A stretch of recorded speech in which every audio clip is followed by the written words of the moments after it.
YS Jaganmohan Reddy గారి దురాగత పాలన వలన రైతులు ఎంతో ఆవేదనతోటి అనేక ఇబ్బందులు ఎదుర్కొని అన్ని విధాలుగా కూడా చితికిపోయారు. పంట పండించి నలుగురికి అన్నం అందించే రైతుకు కూడా ఎటువంటి దుస్థితికి తీసుకొచ్చారంటే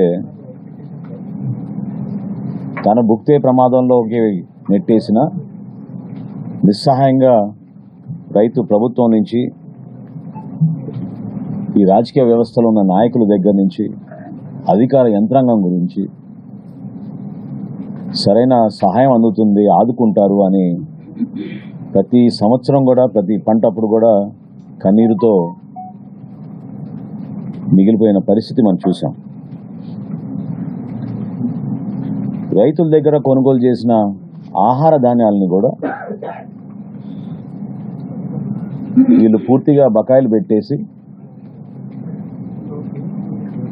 ఆ ధైర్యం లేకుండా రైతుని కుంగదీసేశారు. చాలా బాధాకరమైన విషయం ఏంటంటే మా సివిల్ సప్లైస్ కార్పొరేషన్ ఒకప్పుడు రాష్ట్రంలో ఏ కార్యక్రమం చేసినా కూడా ఇతర శాఖలతో పోల్చుకుంటే ఒక ప్రొఫెషనల్ విధానంలో పనిచేసే ఈ కార్పొరేషన్ని 36,300 కోట్ల రూపాయలు అప్పులు పాలు చేసి చివరికి రైతుకి ఇవ్వాల్సిన బకాయిలు కూడా 1,659 కోట్ల రూపాయలు వీళ్ళు వదిలేసి వెళ్ళిపోయారు.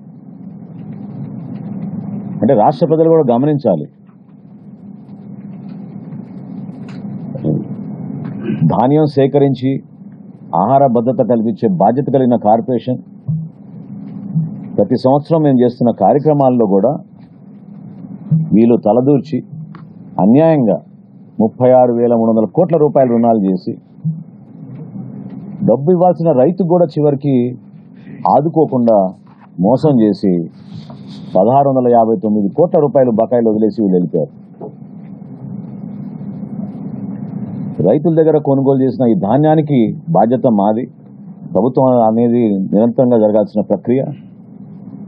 ఈ విషయం గురించి గౌరవ ముఖ్యమంత్రి గారికి అదేవిధంగా గౌరవ ఉప ముఖ్యమంత్రి గారికి వివరించినప్పుడు చాలా సానుకూలంగా స్పందించి కొంచెం సమగ్రమైన సమాచారం తీసుకొస్తే తప్పకుండా దీని గురించి మాట్లాడదామని వాళ్ళు ప్రోత్సహించినప్పుడు డిపార్ట్మెంట్ నుంచి మేము ఆలోచించి ఏ విధంగా మనం ఈ రైతుల్ని ఆదుకోవాలనే ఒక ప్రయత్నం చేసినప్పుడు గౌరవ ముఖ్యమంత్రి గారు పెద్ద మనసుతోటి 1,000 కోట్ల రూపాయలు మంజూరు చేసి రైతుల్ని ఆదుకోమని ఆయన ఆదేశాలు ఇవ్వడం జరిగింది. అందులో భాగంగా తొలి విడతలో ఈ రోజున ఈ 1,000 కోట్ల రూపాయలు రైతులందరికీ అందించే విధంగా ఒక ప్రక్రియ ప్రారంభించాం. మరో 600 కోట్ల రూపాయలు ఏవైతే బకాయిలు ఇంకా మిగిలి ఉంటాయో వాటిని కూడా తేదీల